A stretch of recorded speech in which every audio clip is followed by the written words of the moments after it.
Imagine waking before dawn, pouring a steaming mug of dark roast, and hearing the radio announcer calmly declare, "Israeli squadrons have just obliterated Iran's principal nuclear complex, and Tehran is showering Jerusalem with long-range missiles." Your pulse spikes, and one unsettling question grips you. Are we witnessing the very prophecies of Scripture erupting into the modern newscast? Stay with me, because during the next 15 minutes I will deliver 3 solid, transferable insights, historical, spiritual, and practical, that you can share around Sunday lunch without sounding like a doomsday pundit.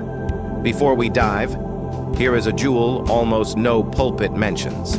Tucked inside Jeremiah 49 lies an oracle against Elam. God vows to shatter the bow of Elam, scatter its warriors to every nation, yet astonishingly, restore them in the latter days. Ancient Elam's heartland overlaps today's Bushehr province, home to Iran's only civilian nuclear reactor, recently disabled by precision drones.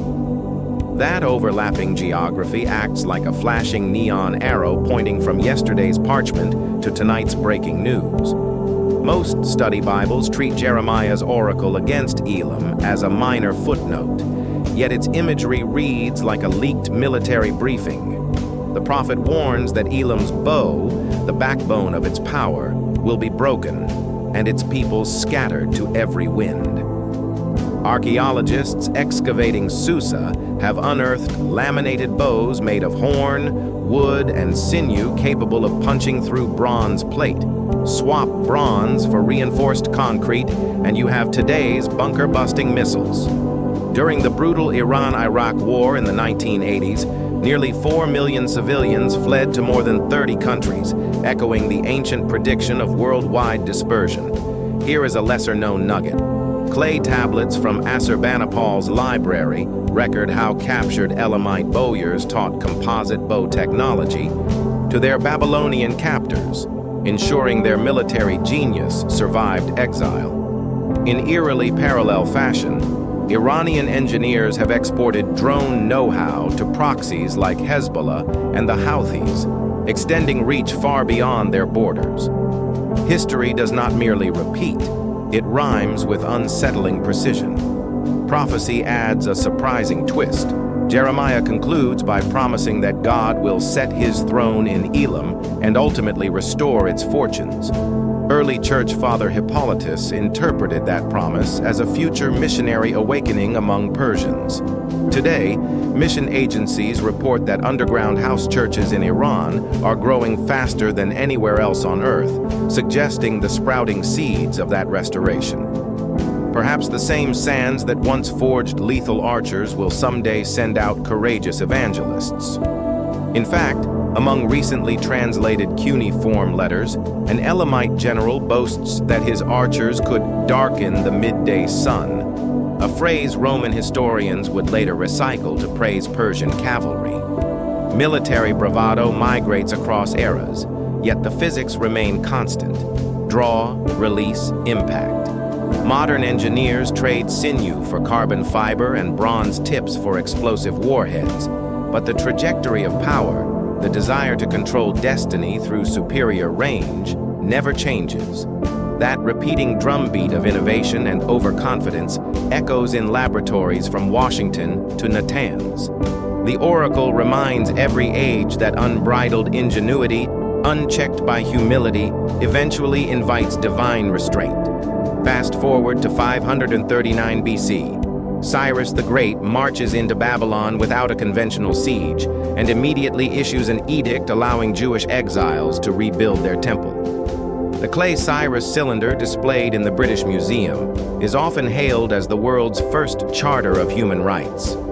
Isaiah 45 even calls this pagan monarch the Lord's anointed, proving heaven can steer surprising instruments. Yet alliances shift with political winds. After Alexander's conquest, Hellenistic art flooded Persia.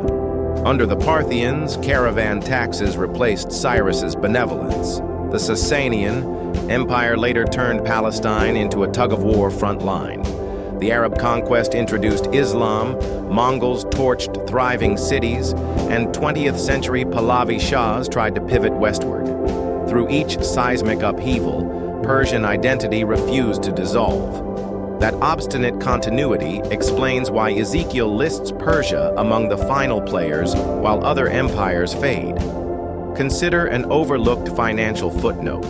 In 1907, Britain and Russia partitioned Persia into spheres of influence, embedding rival pipelines of dependency still visible in our era. Russian microchips now guide Iranian drones, and British-origin centrifuge blueprints spin beneath Natanz. Hook for reflection. If God once used Persia to champion Israel's freedom, could he orchestrate another unexpected reversal? Your perspective matters. Share it below after the episode. Consider Persia's maritime saga as well. In the 5th century BC, Xerxes marshaled a fleet so enormous that chroniclers said the prows touched horizon to horizon, yet a sudden storm sank a third of those ships off Mount Athos. Millennia later, during the Iran-Iraq conflict, Iranian speedboats weaponized the same coastline, harassing oil tankers in what journalists dubbed the tanker war. The Persian Gulf, narrow as a river in places, funnels both energy supplies and prophetic intrigue into global headlines. Satellite data shows that a single week of disruption there could erase 2 million barrels per day from world markets. According to the U.S. Naval War College, every $1 jump in crude drains billions from retirement funds across North America and Europe. Suddenly, Ezekiel's vision of economic shockwaves makes concrete sense to anyone checking a brokerage app. For men who manage portfolios and care about legacies, these maritime echoes amplify the relevance of biblical foresight. Few remember that during the 1960s, Israeli agronomists designed irrigation canals in Khuzestan, and Israeli civil engineers mapped Tehran's modern sewer grid. Prime Minister Golda Meir toasted the Shah, calling him a friend from antiquity. That cordial era evaporated in February 1979 when Ayatollah Khomeini stepped onto Tehran tarmac and thundered, "Death to Israel." The Revolutionary Guard quickly armed Hezbollah, financed Hamas, and constructed what Israeli strategists dubbed the Ring of Fire. Jerusalem responded with the Octopus Doctrine: strike the head in Tehran rather than trim tentacles in Beirut or Gaza. Cyber weapons like Stuxnet, Flame, and Duke served as rehearsals until Operation Rising Lion erupted on 13 June 2025. 200 warplanes hammered Natanz, Esfahan, and military depots near Tehran. Hours later, Tehran launched Shahab 4 volleys toward Tel Aviv and Haifa. Iron Dome neutralized most, yet casualties still climbed. Before we press deeper, may I ask a practical favor? If you value sober, scripture-anchored commentary delivered with respect for seasoned minds, click subscribe and tap the bell right now. That simple action ensures you never miss a briefing and helps this independent channel remain an oasis of depth in a desert of noise. Economic stakes are real. Iran exports roughly 1.5 million barrels daily. If Karg Island terminals are obliterated, crude could rocket past $150, shrinking pensions worldwide. Question 1. Can an 80-year ideological rivalry conclude without spiraling into regional war, or are ancient cycles unbreakable? Light up the comments. Iron sharpens iron. Ezekiel chapters 38 and 39 paint a vivid tableau. A coalition headed by Gog of Magog, allied with Persia, Cush, and Put, advances against Israel like a cloud covering the land. Modern missiles literally ascend into the stratosphere before arcing downward. Forming a cloud of metal and fire, imagery Ezekiel could not have fathomed technologically, yet described poetically with stunning accuracy.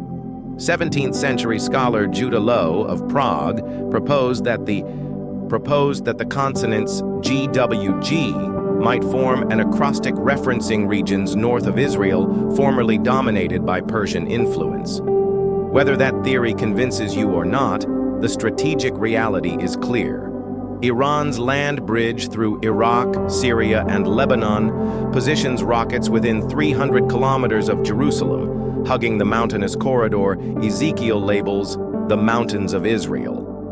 Recently declassified satellite photos reveal Fateh 110 mobile launchers camouflaged in Syria's Qusayr district, nestled among olive groves older than Rome. Israeli planners fear a synchronized volley from multiple fronts could swamp even the vaunted Iron Dome. Analysts debate whether prophecy drives policy or simply predicts it. The candid answer may be both. God can direct willing servants and unwitting pawns alike. Military analysts also stress the psychological theater. Iran regularly broadcasts footage of underground missile cities carved beneath the Zagros Mountains, corridors lit by crimson bulbs where crews in gas masks stand beside neatly stacked rockets. The spectacle projects invulnerability, yet geologists note that many tunnels lie along fault lines where a single bunker buster could trigger devastating cave-ins. Ezekiel's phrase, "I will rain hailstones, fire and brimstone upon the invaders," suddenly acquires seismological resonance. The prophet may have envisioned volcanic bombardment, but the modern viewer sees precision ordnance collapsing mountain galleries and consuming stored propellant in a blaze hot enough to fuse rock. Technical feasibility thus unites ancient vocabulary with contemporary capabilities, erasing the chronological gap skeptics love to cite. Question 2. When you read Ezekiel, do you lean literal, allegorical, or somewhere between? State your view and bolster it with reasons. Thoughtful dialogue sparks clarity. Jesus cautioned in Matthew 24, "You will hear of wars and rumors of wars. See that you are not alarmed." The Greek verb throas evokes joints yanked from sockets. Painful, debilitating dislocation. Seasoned adults understand that panic paralyzes, whereas informed vigilance steadies the soul. Instead of doom scrolling, cultivate strategic prayer.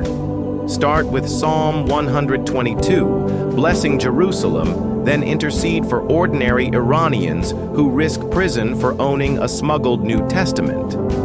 Multiple mission networks testify that Iran harbors the fastest-growing evangelical movement worldwide, fulfilling Jeremiah's promise that Elam's fortunes will be restored.